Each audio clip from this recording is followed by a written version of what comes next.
But let's not talk about the Romanian judicial system. Let's talk about the judicial systems of the world. I've recently seen some very scary decisions in America and England, in these Western democratic nations. You see people doing 20 years for attending peaceful protests.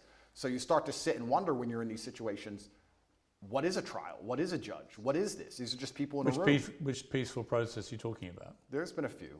And who's got 20 years for attending a peaceful protest? I don't want to say names. I saw it somewhere on Twitter. Somebody attended, I think it was a protest, a pro-Trump protest, and they ended up getting 20 years. Well, if you're talking about the January 6th riots, they were riots where people died.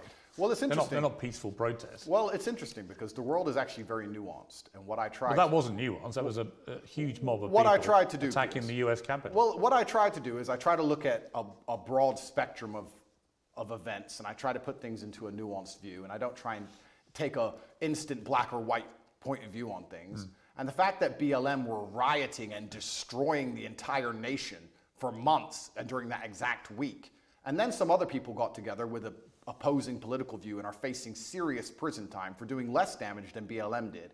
I find that kind of scary because people did die. Well, in a democratic nation, we should all be the same under the law. But Andrew, just to be clear, on January the 6th, people died. People died during BLM.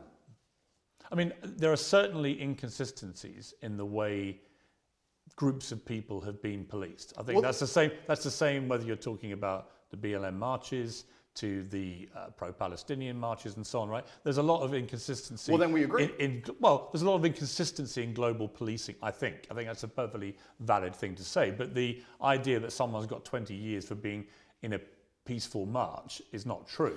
The ones who've got the lengthy prison sentences have been held accountable for serious crimes. I'm not even condoning January 6th.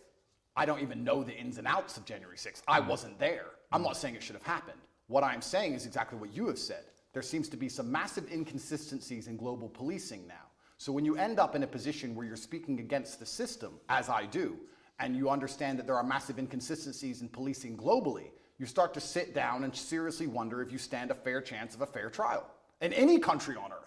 I actually have to give massive credit to the Romanian judicial system because a judge one day sat down and said, why are these boys in jail, and let us go. I don't know if I would have had a fair shot like that in many other nations.